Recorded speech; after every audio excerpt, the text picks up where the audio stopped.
I am a single father. I have been one for 10 years. And for 10 years I told myself I did not need anyone. Then I met her at an elevator and everything I spent a decade building to protect myself collapsed in under 60 seconds. Her name was Claire. She did not know who I was. She did not know I ran one of the largest companies in Chicago. She did not know that the man standing 3 feet behind her in a plain gray jacket and worn-out sneakers was worth more money than she would ever think to dream about. She did not know any of that. What she did in that one unremarkable Tuesday morning moment, running late, visibly stressed, clutching her folder against her chest like it was the last thing holding her day together, was step out of a packed elevator without a single word of complaint, and hold the door open so an old man with a cane could get in instead. She did not look around to see if anyone noticed. She did not sigh loudly so people would feel sorry for her. She just did it. Smiled at the old man, let the doors close, stood there in the lobby alone, probably calculating how badly this was going to mess up her morning. I had been cold for 10 years. Cold in the way that happens when the person you trusted most packs her bags while your son is asleep and drives to the airport without leaving so much as a note on the kitchen counter. Cold in the way that hardens slowly, quietly, until one day you realize you have stopped expecting warmth from anything at all. But standing in that lobby watching this woman I had never met choose inconvenience over indifference, my chest did something it had not done in a very long time. It cracked open. I did not know her name yet. I did not know her story. But something in my gut told me with a certainty I had not felt in a decade that girl had to be mine. I should have gone back upstairs. I had a 9 o'clock board meeting, a stack of contracts sitting on my desk that my legal team had been chasing me about since Thursday, and a calendar so packed that my assistant had started color-coding it just so I could tell at a glance which hour of my day was going to hurt the most. I had exactly 0 reasons to follow a stranger through a lobby on a Tuesday morning. I followed her anyway. She was moving fast heels, clicking against the marble floor, one hand pressing her phone to her ear, while the other gripped a manila folder so tight her knuckles had gone white. I could hear pieces of her conversation from 6 feet back, and none of it sounded good. I know I am late, but the elevator was full and I had to wait for the next one, and please just tell them I am on my way. I will be there in 5 minutes. I just need—" She stopped walking. Her shoulders dropped about 2 inches. "The position has been filled." She repeated it slowly, like she was hoping the words would rearrange themselves into something less awful. "They filled it already. It has been 40 minutes. She hung up. Stood there in the middle of the lobby with people streaming past her on both sides, staring at her phone like it had just told her something she could not quite process. Her jaw was tight. Her eyes were doing that thing people do when they are absolutely not going to cry in a public place, and it is costing them every ounce of energy they have. My chest pulled hard to the left.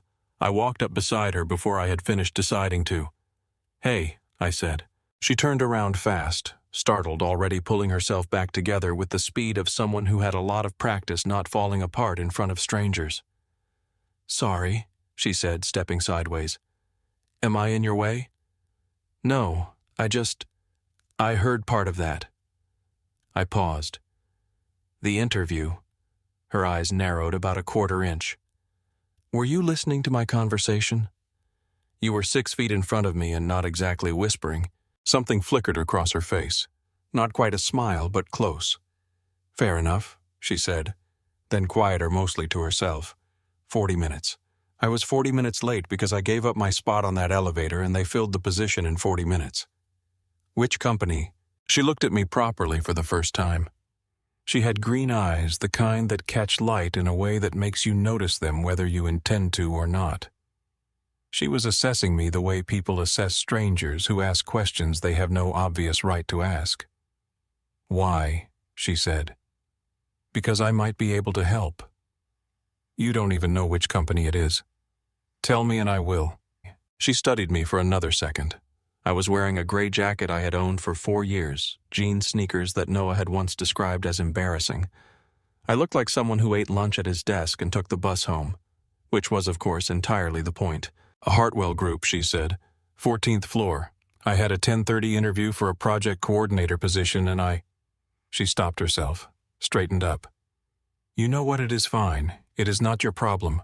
I am sorry I do not even know why I am telling you this." "Ethan," I said and held out my hand. She looked at it for half a second, then shook it. Her grip was firm and quick, the handshake of someone who had learned early that you did not get to seem uncertain in rooms full of strangers. Claire. Claire. I pulled out my phone. Give me 2 minutes. Her eyes went wide. What are you doing? Making a call. You do not know anyone at Hartwell Group. I know a lot of people. You are wearing sneakers that my 8-year-old nephew would refuse to be seen in. My mouth pulled up at the corner before I could stop it. Your nephew has opinions about footwear. My nephew has opinions about everything. She crossed her arms, watching me with an expression balanced right between suspicious and desperate. Who exactly are you calling? Someone who owes me a favor. I turned slightly away and made the call. It took less than 90 seconds. When I turned back around, Claire was staring at me with her arms still crossed and her head tilted at an angle that meant she was recalculating something. They will see you at 2 o'clock this afternoon, I said. Same position. Ask for Daniel Marsh, he will be expecting your name. The color that rose in her face was not embarrassment. It was something rawer than that, the specific expression of someone who had been running on empty all morning and suddenly, unexpectedly, had been handed something that felt like solid ground. Her eyes went glassy for 1 second. Just one. Then she blinked it back hard and lifted her chin. I don't understand, she said, and her voice came out slightly unsteady. Why would you do that for someone you just met? I thought about the elevator, about the old man with the cane, about the way she had stepped out without looking around to see if anyone was watching. Same reason you gave up your spot this morning, I said. She stared at me. Something moved across her face that she did not quite manage to put away before I saw it. 2 o'clock, I said. Don't be late this time. I walked toward the elevator bank before she could say anything else, but I heard it anyway, quiet, aimed at my back and rougher around the edges than she probably intended. Thank you, Ethan. I pressed the button for the 14th floor and kept my face completely neutral. Inside, my heart was running at a pace it had not hit in 10 years. 2 hours after I walked away from her in the lobby, I stood at my office window on the 32nd floor and watched a yellow cab pull up to the front entrance of the building below. She stepped out, smoothed her jacket with both hands, took one breath so deep and deliberate I could see her shoulders rise and fall even from up here. Then she walked through those glass doors like she had done it 100 times before, like the morning had not already done its level best to knock her flat. My assistant knocked twice and pushed the door open without waiting.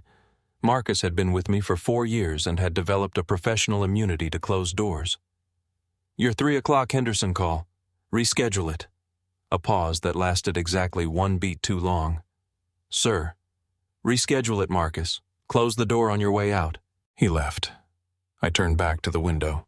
She was already gone through the lobby into the elevator on her way to the 14th floor to walk into a room full of strangers and convince them she was worth their time. I already knew she was. That was not the problem.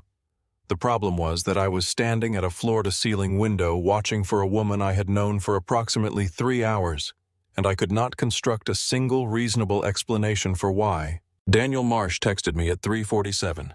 3 words sharp, hired Monday. I set my phone face down on my desk, went back to the Henderson contract, told myself I was finished thinking about it. I checked my phone 4 more times before 6 o'clock. She started on a Monday. I had 0 professional reasons to be on the 14th floor at 8:15 in the morning.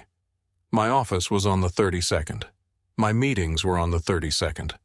For 6 years, my entire working life had been conducted almost entirely on the 32nd floor, with occasional, always documented, always purposeful visits elsewhere. I took the stairs down with a cup of coffee and not one good excuse. The project coordination office was already half full when I walked past the open doorway. She was at a desk by the window highlighter in hand, bent over a printed spreadsheet with the kind of focused intensity that tells you everything about a person she had decided starting from minute 1, rather than minute 10, that she was going to be exceptional at this job. She looked up. The moment her eyes found mine across that office floor, something in my chest dropped about 3 full inches. Not in a bad way, in the way of something landing precisely where it had been trying to get for a while. Claire's face moved through recognition confusion and something warmer and more inconvenient all in about 4 seconds. She stood up so fast her chair rolled back and cracked into the desk behind her. She pressed her lips tight, smoothed her jacket with one quick motion, and walked toward me with the measured steps of a woman choosing very deliberately not to sprint. She stopped 2 feet away, pointed at me with her highlighter cap still firmly on. "You," she said. "Me," I said. "You work here." It landed somewhere between a statement and an accusation. "I am in the building on a fairly regular basis, yes." Her eyes narrowed a full 1/4 inch. "That call you made Tuesday morning, the favor someone owed you." She tilted her head, and the look she gave me was the kind that belonged in a courtroom. "You did not just know someone at Hartwell Group, did you?" I kept my jaw loose, my expression even. "I told you I know a lot of people." "That," she said, voice dropping to something dangerously low, "is not an answer. That is the exact shape of an answer with nothing inside it." "It is the most accurate one I have available right now." She stared at me. The pink rising in her cheeks was not embarrassment. It was the specific color of a person working very hard to stay composed when every part of her wanted to demand something more satisfying than what she was getting. "Ethan." My name came out of her mouth with a sharpness and a softness happening at the exact same time, and it did something genuinely catastrophic to my ability to think in straight lines. "What floor do you actually work on?" "Why does the floor matter?" "Because I am trying to determine whether I should be grateful or furious, and the answer to that question requires information you keep very deliberately not giving me." A laugh came out of me before I could intercept it. A real one, chest-deep unplanned, arriving before I had finished deciding whether it was appropriate. I watched her face shift when she heard it. The suspicion stayed, but something warmer moved underneath it, quick and involuntary there, and then pulled back before she let it settle. "Have dinner with me," I said. She blinked hard. "I beg your pardon?" "Friday, Randolph Street. Good food, no suits required." I paused. "I will explain what I can explain." "That is a remarkably vague offer." "I am aware. You are asking me to dinner when I do not even know your last name." "Cole," I said. "Ethan Cole." She repeated it quietly, ran it through whatever internal system she used to evaluate information. Whatever came back made her exhale through her nose and look at me with an expression that was equal parts suspicion and something I was going to wait for her to name first. "Friday," she said. "But I want real answers. I will do my best." She held my gaze 1 beat longer than the conversation required. Then she turned, walked back to her desk, sat down, and picked up her highlighter like the last 5 minutes had been completely ordinary. I walked back to the stairwell, climbed 32 floors, sat down at my desk. My hands were not shaking. I checked twice. And yet something behind my ribs had not stopped moving since the moment she said my name. She was already at the table when I arrived. I had half expected her not to show. The other half of me had spent 3 days in board meetings thinking about whether she would order wine or water, first thoughts a man in my position had absolutely no business having during a quarterly review. I had them anyway. Twice on Thursday. Once during a call I was supposed to be leading. She had ordered water. She was reading the menu the way she did everything, like information deserved to be taken seriously. She looked up when I sat down, and her expression was the composed version of something that wanted to be warmer, but had not decided it was safe yet. "You are exactly on time," she said. "I make an effort."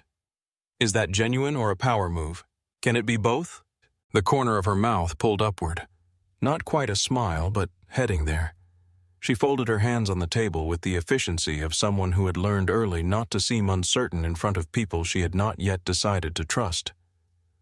"You promised answers tonight," she said. "I remember." "Then let us start simple." She tilted her head.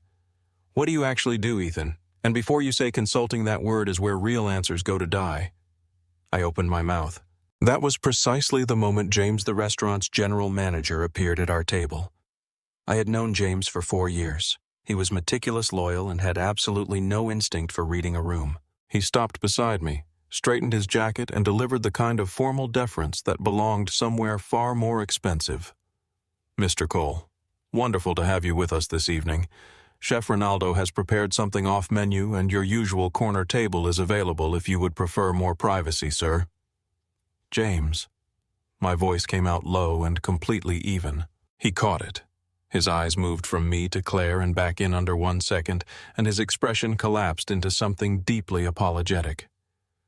Forgive me. I mistook you for someone else entirely. He disappeared. I picked up my menu. Claire had not moved a single inch. She was looking at me with her head tilted and both hands still folded on the tablecloth, and the expression on her face was the most precise instrument I had encountered in a very long time. "Mr. Cole," she said, slowly, each word landing separately between us like something she was examining before setting it down. "He made a mistake. He called you Mr. Cole, offered a private table, and mentioned a dish prepared specifically for you." A pause that lasted 3 times longer than it had any right to. "At a restaurant, you suggested. Interesting coincidence." "Ethan." My name came out soft and sharp at the exact same time, which did something genuinely catastrophic to my ability to form reasonable sentences. "Who are you?" I made a decision that was objectively not my finest. "I work here," I said. "In the kitchen. Prep work mostly. James has known me a long time. He gets overly formal sometimes. Old habit." Claire stared at me with the focused patience of someone who had decided to let me finish digging before handing me the shovel back. "You work in the kitchen?" "Part-time." "You work in the kitchen," she repeated slower with the tone of a woman deciding between laughing out loud and walking straight out the door. "And you had enough pull at Hartwell Group to arrange a second interview for a complete stranger with 1 single phone call on a Tuesday morning." "I told you, I know a lot of people. From the kitchen. Connections are everywhere." Her shoulders started shaking. She pressed her lips together very hard, and her eyes had gone bright in the way that meant she had already made a decision about me, not a bad one, which was somehow more alarming than the alternative would have been. "Ethan Cole," she said, leaning slightly forward, voice dropping to something that existed only between the two of us. "I am going to let you keep your kitchen story for exactly as long as you need it." She lifted her wine glass. "But I want you to know that our water has been refilled 6 times without either of us asking, and that corner table has been empty all evening." My chest pulled hard in a direction I was not prepared to name. "That is very observant." "I notice things," she said simply, sending my own words directly back at me with a precision that knocked the air clean out of my lungs. "It is a problem I have had most of my life." I looked at her across the candlelight, at the green eyes that had stopped me cold in a lobby on a Tuesday morning and had not stopped catching me off guard since, at the real smile she was finally letting stay on her face, not cautious, not measured, just honest. "Tell me something true," she said. "Not about the kitchen." I set my wine glass down.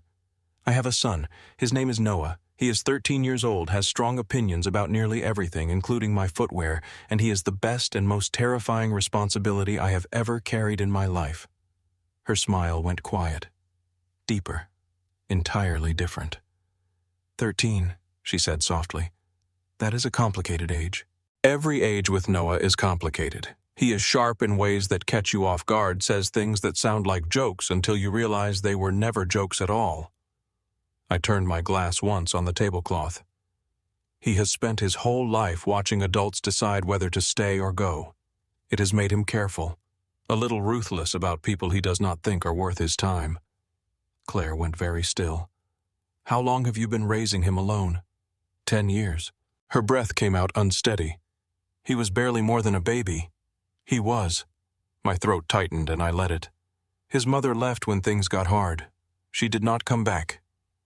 She did not reach for the standard words. She did not tilt her head or manufacture the right expression.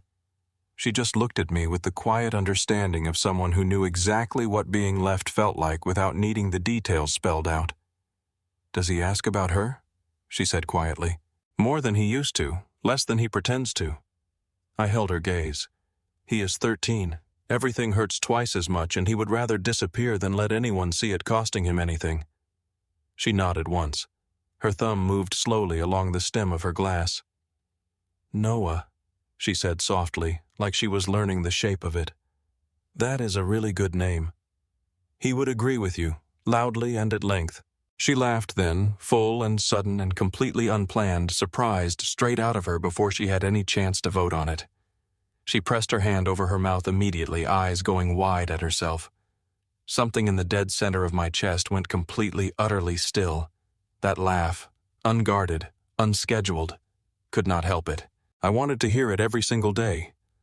I did not know what to do with that thought, so I looked back down at my plate and breathed carefully and reminded myself I was a reasonable person. When I looked back up, Claire was already looking at me. This time she held my gaze with a smile that had nothing cautious left in it anywhere. "For what it is worth," she said quietly, "I think Noah is very lucky." He would argue that.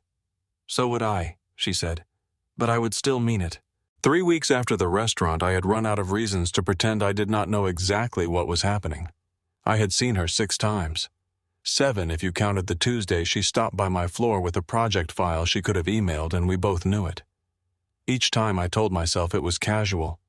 Each time I drove home afterward and sat in my kitchen for 20 minutes doing nothing in particular, which was not something I did. I was not a man who sat in kitchens doing nothing. I ran companies. I made decisions. I moved forward.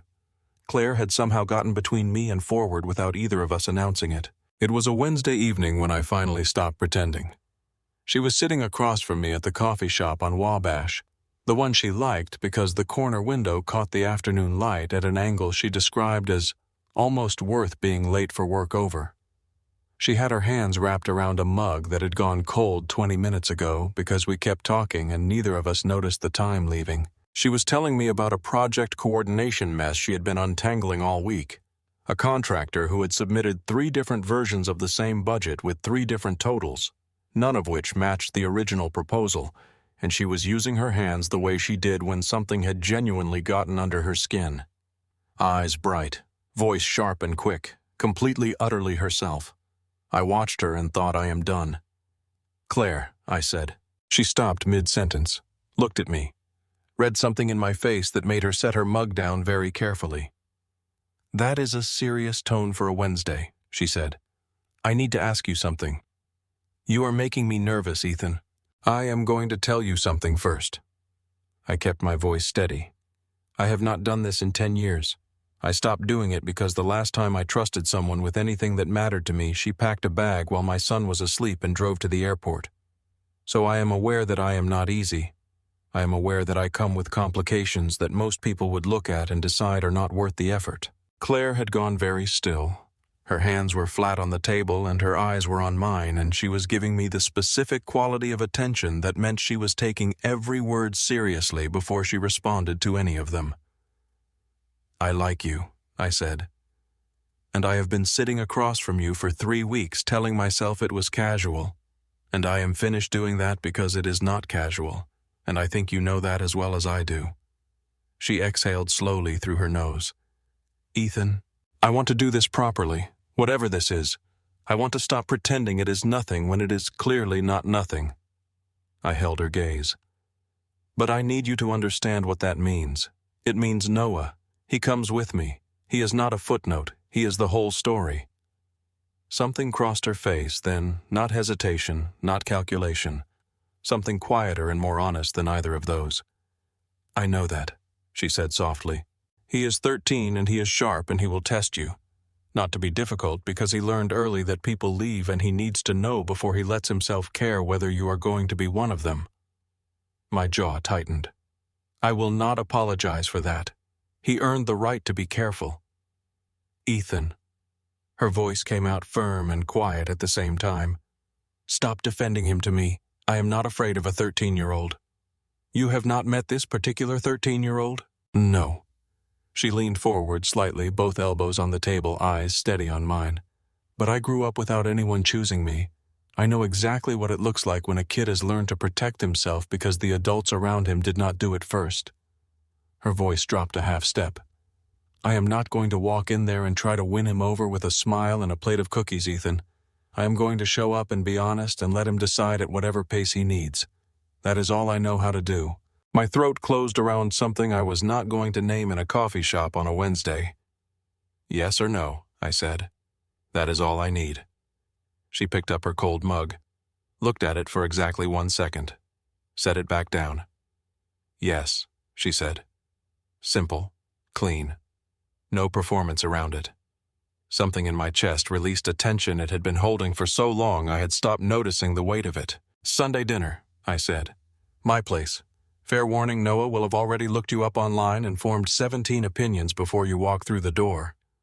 Her mouth pulled up at one corner. Should I be worried about what he finds? Depends. Do you have any embarrassing photos from college? I was in foster care, Ethan. I did not go to college parties. That landed the way she had not intended it to, not as something sad, just as something true. I looked at her across the table and felt the specific ache of someone who wished they could go back and put better people into the years before she learned to manage without them. Sunday, I said again.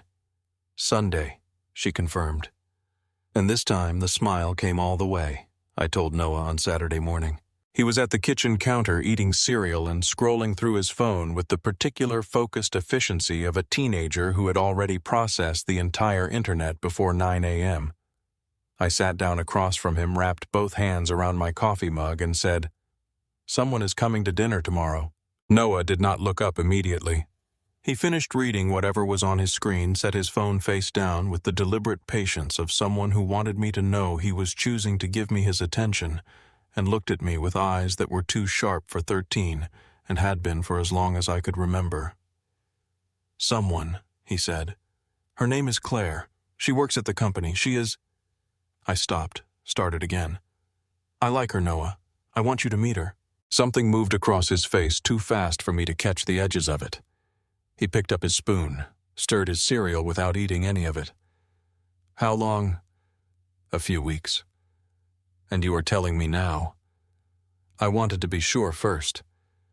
He looked at me then with the expression he used when he was deciding whether to say the thing he was actually thinking. Sure of what? That she was not going to disappear before Sunday. That one landed. I let it.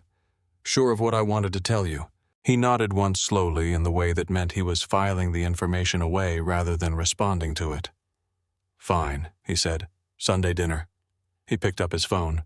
The conversation was apparently over. She arrived at 6 with a bottle of sparkling water because she had asked me earlier that week whether Noah was allowed soda on school nights, which I had not expected and which had done something quietly significant to my chest when she asked it. Noah was in the living room when the doorbell rang. He did not get up. I opened the door. Claire stood on the porch in a dark green jacket hair, slightly wind-caught, holding the sparkling water against her chest with both arms. She looked at me and said quietly, My hands are sweating.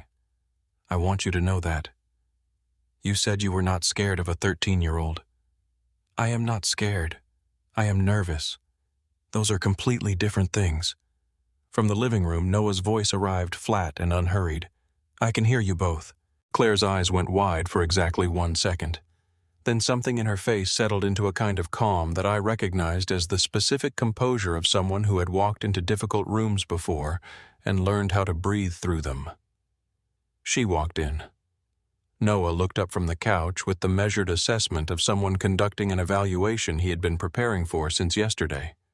He took her in from head to toe in approximately 3 seconds and then looked back at his phone. You are taller than I thought, he said. You are exactly as tall as I thought, Claire said. Noah looked up again.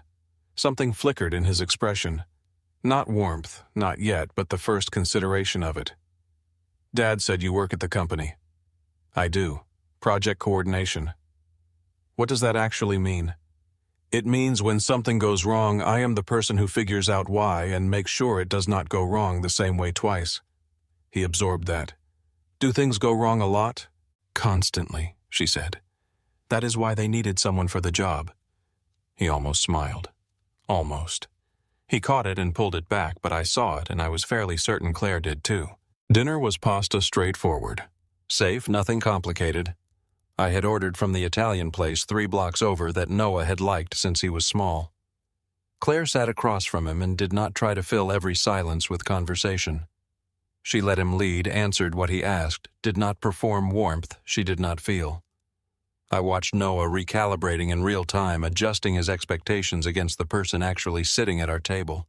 It was going well. It was genuinely going well.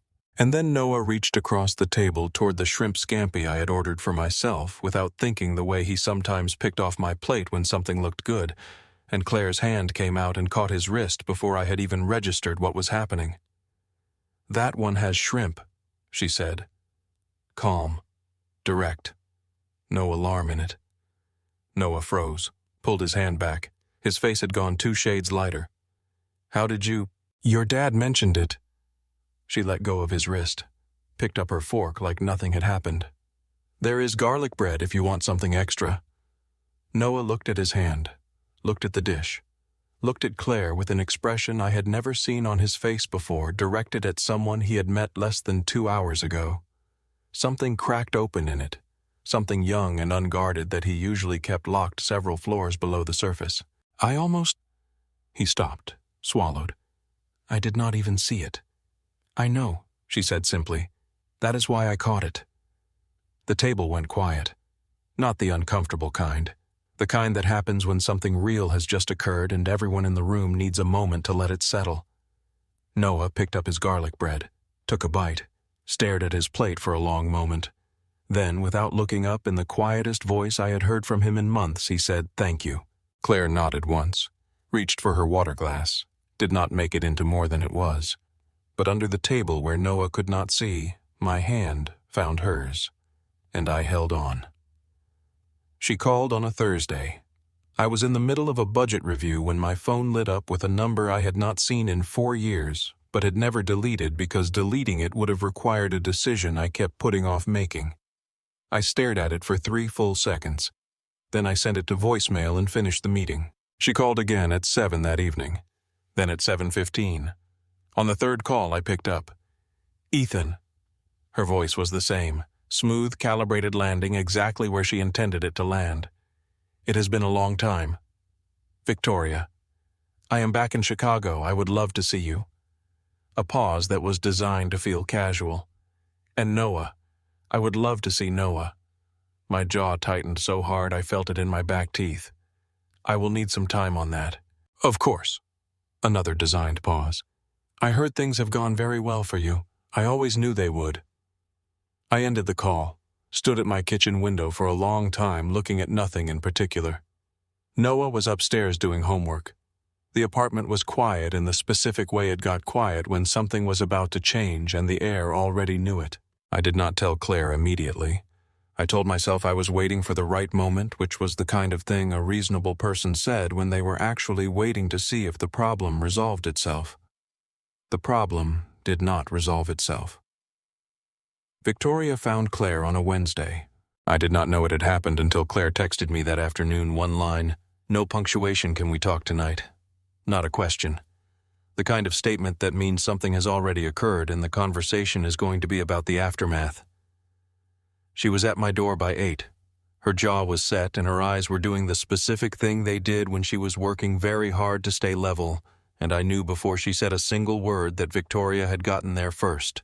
"She introduced herself as your wife," Claire said, stepping inside. "Ex-wife, 10 years ago." She said former. Claire set her bag down on the counter with a controlled precision that told me exactly how much she was managing. "She was very polished, Ethan. Very put together. She said she had been living in London, that things had gone extremely well for her, that she was so glad to hear you had also landed on your feet." Her voice stayed even, but her hands were not. They were pressed flat against the counter knuckles, pale. And then she looked at me and said very warmly, very sincerely, that she hoped I understood what I was getting into. That you were a complicated man, that the life you lived was not exactly— She stopped, exhaled hard through her nose. She said I seemed sweet. The word landed in the room like something thrown. "Claire?" She said I seemed sweet, Ethan. Her voice cracked on the last word and she pressed her lips together, immediately furious at herself for it. Like I was a stray you had brought home. Like the most generous thing she could say about me in relation to you was that I seemed sweet. Her eyes came up to mine and they were bright and hot and genuinely deeply hurt. She did not have to say I was not enough for you. She said it with her whole posture. I crossed the kitchen in 4 steps and took both her hands off the counter and held them. They were cold and slightly shaking, and she let me hold them even though I could feel her wanting not to. Listen to me, I said. I am not insecure, Ethan. I want to be clear about that. I have built everything I have from nothing, and I am not ashamed of a single part of it. Her voice dropped, but did not waver. But she walked up to me knowing exactly who she was and exactly who I was, and she used that like a weapon, and I need you to tell me right now that I am not reading this wrong. You are not reading it wrong. She came back because she found out you were successful. Yes. And she thought, yes. Her breath came out in one long, uneven release. Her hands tightened around mine for exactly 1 second before she loosened them deliberately, like she was reminding herself not to need the grip. She called me sweet, she said again, quieter this time, almost to herself. She called you sweet because she is threatened by you, I said.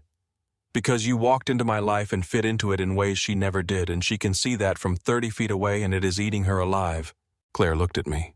Her jaw was still tight and her eyes were still bright, but something in them had shifted, not softened exactly, but recalibrated. Deciding something. I am not going anywhere, she said, low and direct. I want you to know that. Whatever she came back for, I am not moving. Something behind my ribs cracked clean open. Good, I said, and pulled her in. She let me. Her forehead came down against my shoulder, and she exhaled everything she had been holding since that conversation, one long, shuddering breath that told me exactly how much it had cost her to stay composed until she got here. We stood in my kitchen for a long time. The refrigerator hummed. Upstairs faintly, I could hear Noah's music through the ceiling. She is going to keep pushing, Claire said into my shoulder. I know. What does she actually want? I pressed my jaw against her hair. What she has always wanted, to walk back into something after the hard part is over and claim credit for the result. Claire pulled back just far enough to look at me. Her eyes were dry and clear and very certain. She does not get to do that. No, I said. She does not. She asked me on a Saturday morning when Noah was at a friend's place until noon. Claire was at the kitchen counter with her coffee, still wearing the oversized gray sweatshirt she had left here 2 weeks ago and never taken back. She was looking out the window with both hands wrapped around her mug, and she had the expression she got when she had been sitting with something for a long time and had finally decided what to do with it. Ethan, she said, without turning around, I need to ask you something, and I need the truth. I set my mug down. Okay. She turned, leaned back against the counter and looked at me with green eyes that were completely steady and had none of the performance that usually came with a hard conversation.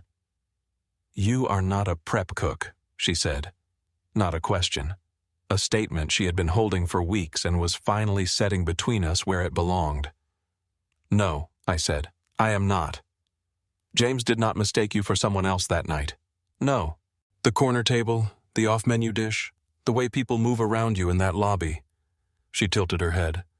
I have been watching for a long time. I notice things. I know you do. So tell me. Her eyes did not move from mine. Who are you actually? I run Hartwell Group, I said. I am the chairman. The air shifted. Not dramatically, Claire was never dramatic, but something moved through her expression. Fast recognition recalculation, and underneath both of those moving quickly before she could cover it. Hurt. You arranged my interview, she said quietly. Yes. You did not know someone at Hartwell Group. Her voice went carefully controlled the way it got when something was costing her significantly. You are Hartwell Group? Yes. She set her mug down behind her, pressed both palms flat against the counter edge. Her knuckles went white and her jaw tightened, and she looked at me with an expression that was not quite anger but was standing right at the very edge of it. Why? One word. All the weight in the world behind it. I sat down at the kitchen table. Not to create distance to make myself smaller. Less defended. The way you do when you owe someone the full truth and you want them to know you know it. When I was building the company, I had nothing, I said. Genuinely nothing. Victoria was with me then. She knew exactly what we had, which was almost nothing, and she decided that was not enough. She left. I looked at my hands on the table. After she was gone, the company grew, and people started treating me differently. Women I had dinner with were warm and interested and engaged. My throat tightened around it, and I could not tell whether any of it was real, whether they saw me or whether they saw what I had. "So you pretended to have nothing," Claire said. Low, not accusing, just naming it exactly. I needed to know if someone could be warm because they were warm, not because of what I could give them. I looked up. Most of the time, the warmth stopped the moment the story changed. "But I did not know the story." Her voice dropped further. "I thought you were just a person, Ethan. I was not trying to get anything from you. I was just—" She stopped, pressed her lips together hard. "I was just there. That is all I was doing. I know that." My voice came out rough at the edges. "I knew it before that dinner was over." "Then why did you not tell me?"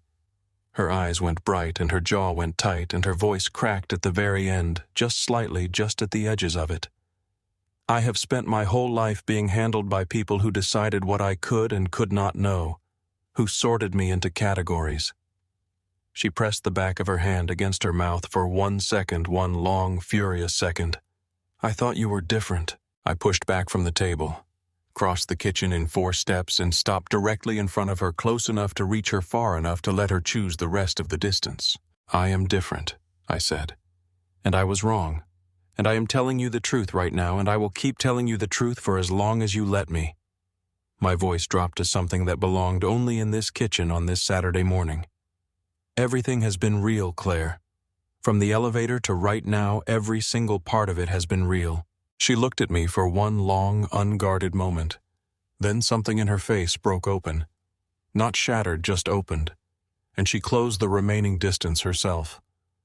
Her arms went around me and her face pressed hard into my chest, and she exhaled everything she had been holding since Wednesday in one long, shuddering breath that told me exactly what it had cost her to stay composed until now. My arms went around her and I held on, tight. The way you hold something you came very close to losing before you understood its value. "I hate that it makes sense," she said into my chest. Muffled, still fierce. "I know. I hate that I understand why you did it. I know that too." She pulled back just far enough to look up at me. Her eyes were bright and her cheeks were flushed, and she was the most honest thing I had ever seen in my life. I brought my hand up to her face, slow and deliberate, and she did not move away. When I kissed her, it was not urgent. It was the opposite of urgent. It was the specific kind of kiss that only happens when two people have been through something real together and are still standing on the same side of it. Soft, certain, something that had been waiting for exactly the right moment to finally arrive. When we pulled back, her forehead dropped against mine. Her hands were fisted in the front of my shirt, and she was breathing slightly unsteady and her eyes were closed. "Terrible sneakers," she said quietly. A laugh came out of me before I could stop it. "Noah has strong feelings about them. Noah has excellent taste." She opened her eyes, looked at me from 3 inches away with a gaze that had made its decision and was not revisiting it. "We are going to talk about this more. I want you to know that." "I know. But I am not leaving." Her hands tightened once in my shirt. "I want you to know that too." Victoria showed up on a Friday evening with groceries. I had made the mistake of agreeing to let her come by one supervised visit, Noah present nothing more. She had called 3 times that week asking to see him, and my attorney had advised me that complete refusal looked worse on paper than a controlled meeting. So I said yes. 1 hour. My apartment. I would be there the entire time. What I had not anticipated was her walking through the door with 2 paper bags of ingredients and announcing she was going to cook dinner. "I used to cook for Noah when he was small," she said, setting the bags on my counter with the practiced ease of someone settling into a space that did not belong to them. "He always loved my pasta." Noah was on the couch. He looked at the bags. He looked at me. He did not say anything, but his jaw was doing the thing it did when he was working very hard to feel less than he was actually feeling. "Victoria," I started. "Please." She turned with a smile so precisely warm it belonged in a catalog. "Let me do something, just this one thing." Claire arrived 20 minutes later. She had not known Victoria would be there. I had texted her to warn her, but she was already on her way up. She walked in, read the room in approximately 4 seconds, and sat down next to Noah on the couch with the quiet efficiency of someone who had decided exactly where they were needed most. Victoria watched her from the kitchen, said nothing, kept cooking. I stood at the counter monitoring everything at once. Victoria's movements, Noah's face, Claire's hands, which were very still in her lap in the particular way they got still when she was paying close attention to something she had not yet decided how to handle. The smell hit me before I identified it. Garlic, white wine, and underneath both of those the specific brininess of shrimp hitting a hot pan. My head snapped toward the stove. Victoria. Shrimp scampi, she said brightly, not turning around. Noah, you used to ask for this every... He is allergic. My voice came out flat and hard and completely cold. He has been allergic since he was 3 years old. Victoria turned around. Her expression moved through surprise recalibration and then settled into a defensiveness that told me she was not going to absorb this gracefully. He never told me. He was a toddler, Victoria. You were supposed to know that. You were his mother. From the couch, Noah had gone completely still. His hand came up slowly to his throat. His face had dropped 2 shades, and his eyes were wide and fixed on the pan with the focused expression of someone whose body was already sending signals his brain was catching up to. Noah. Claire was off the couch before I finished saying his name.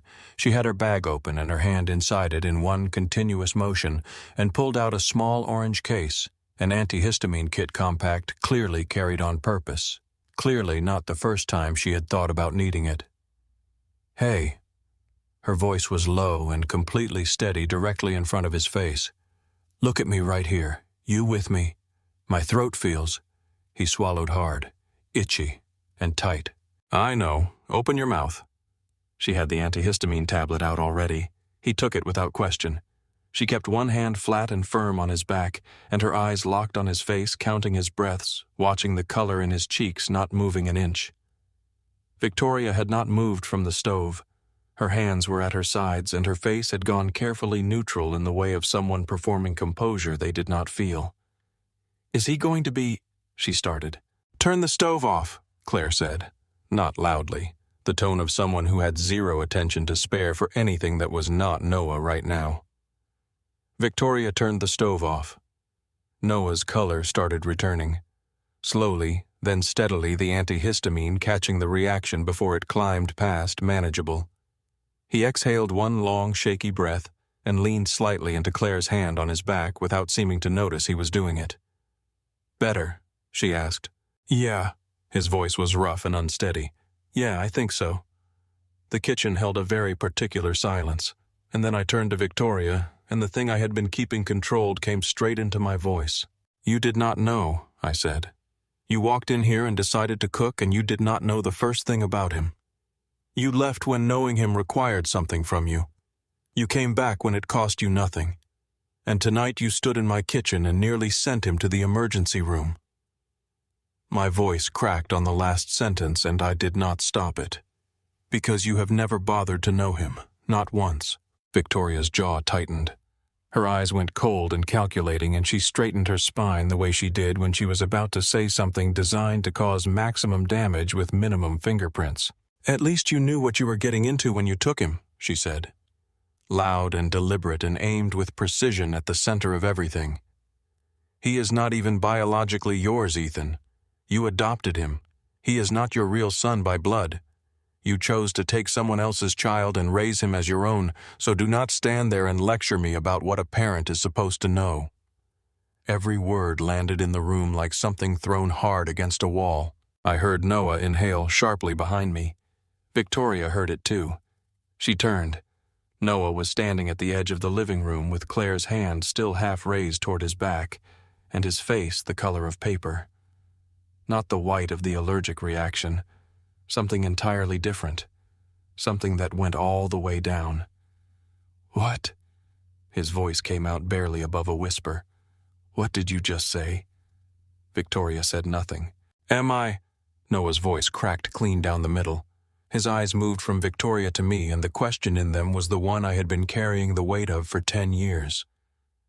Dad, am I adopted? Is that real? Is that what she just said?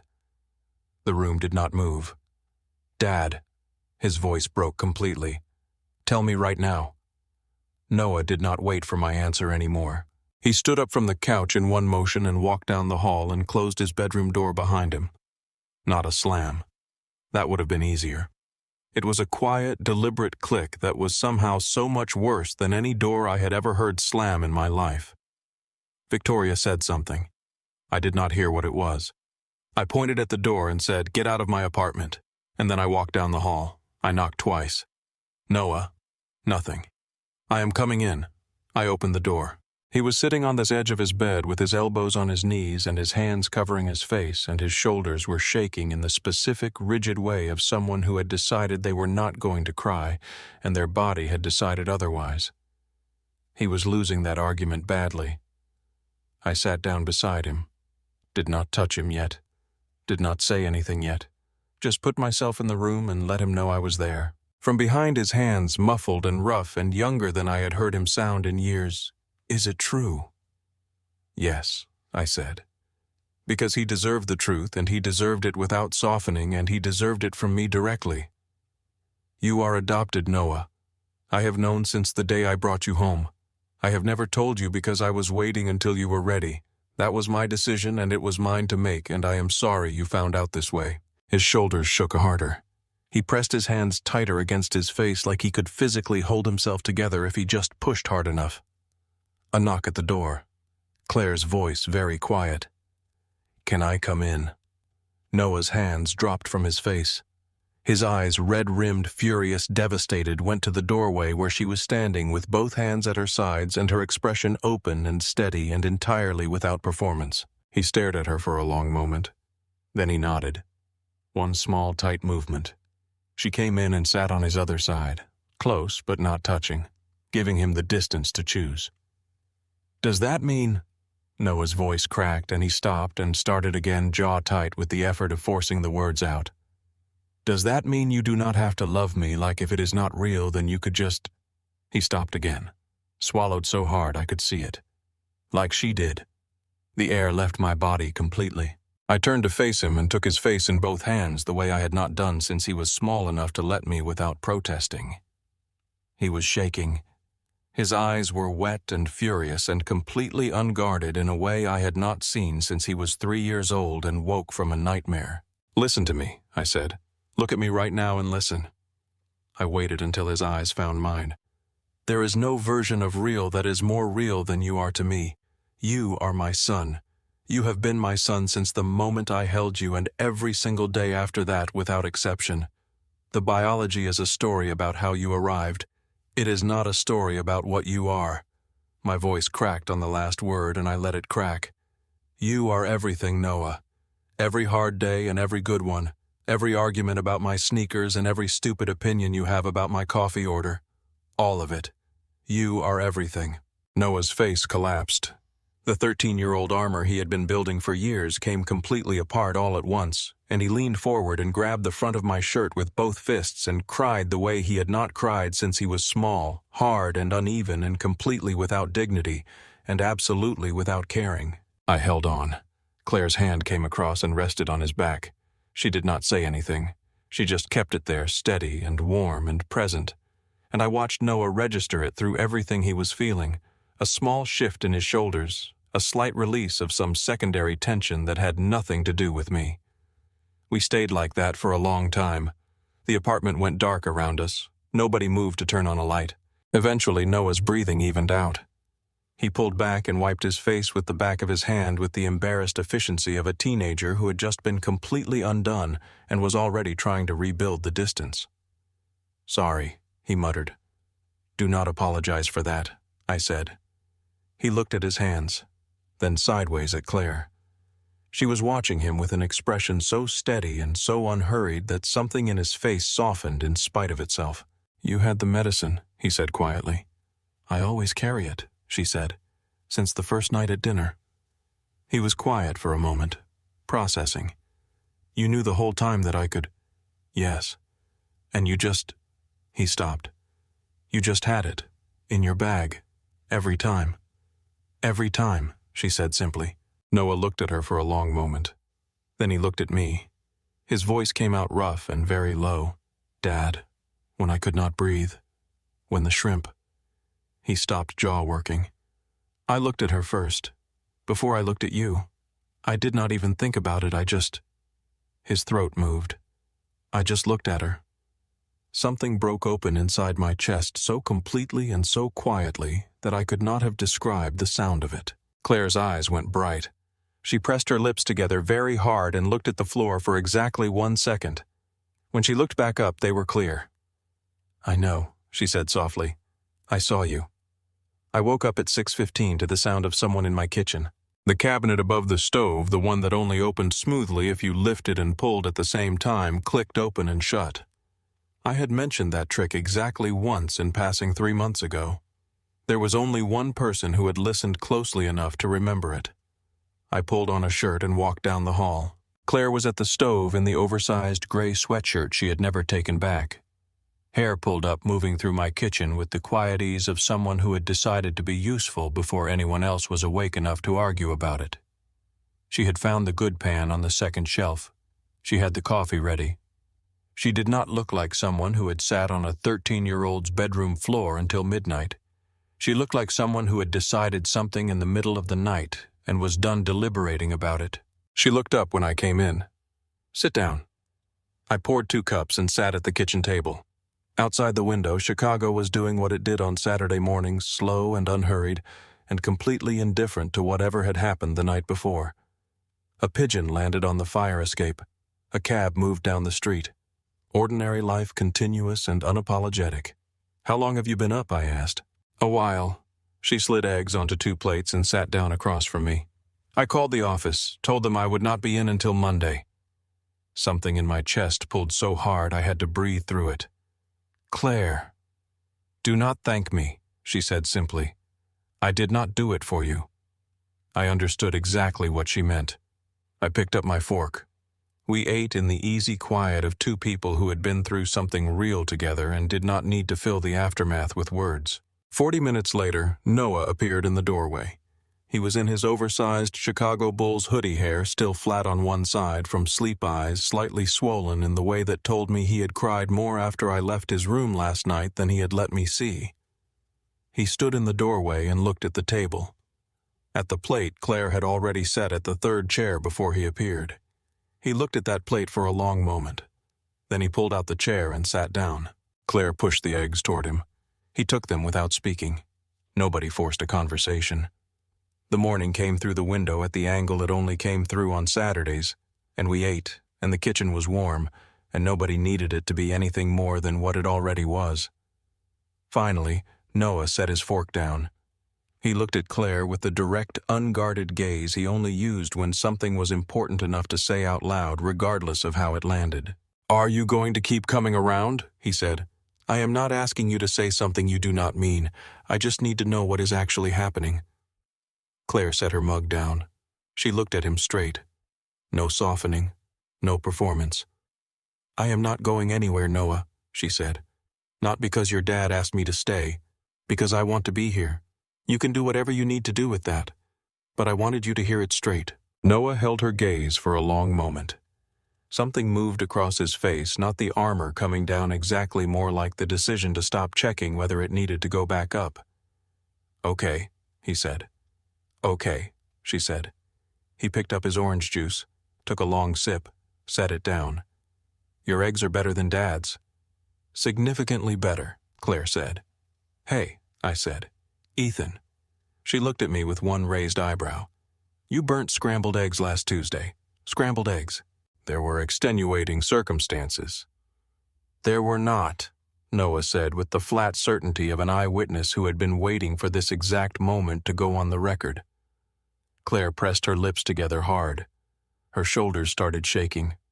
Noah looked at his orange juice with extreme focus, and his mouth was doing the thing it did right before he laughed and did not want anyone to know about it. And then the laugh came out of him sudden and full and completely unguarded, and Claire's came right after it, and the 2 of them sat at my kitchen table laughing at my expense with the easy, unself-conscious rhythm of people who had quietly, without planning it, ended up exactly where they were always going to be. I looked at both of them, at the morning light across the table, at the 3 plates and the 3 cups and the chair Noah had sat down in without being asked, at Claire, who had shown up before sunrise and made eggs in the right pan and answered my son's hardest question without flinching. I thought, this is the whole thing, right here. This kitchen, these two people, this Saturday morning that nobody planned and nobody predicted, and that arrived anyway the way things that matter most always do. Quietly, through the back door, while you were busy looking somewhere else. Noah caught me watching. He raised an eyebrow. What? Nothing, I said. He studied me for 2 seconds with those 2 sharp eyes. Then something in his face went soft and certain and very young all at once. Yeah, he said quietly, like he understood something neither of us had words for yet. He went back to his orange juice. Claire refilled her coffee. Outside, the city kept moving slow and steady and indifferent and beautiful. Here is what I know now. Love does not arrive when everything is resolved. It arrives in the middle while the mess is still in progress and the outcome is still uncertain. It walks into a crowded elevator lobby on a Tuesday morning and steps aside for a stranger without looking around to see if anyone noticed. I spent 10 years building walls and calling it wisdom. What I was actually doing was confusing survival with living. The woman who broke through those walls did not do it with grand gestures. She did it by showing up, by knowing which pan to use, by carrying antihistamine in her bag every single day because a 13-year-old she had met 3 months ago had an allergy, and she was not willing to be the person who forgot. That is love, not the feeling.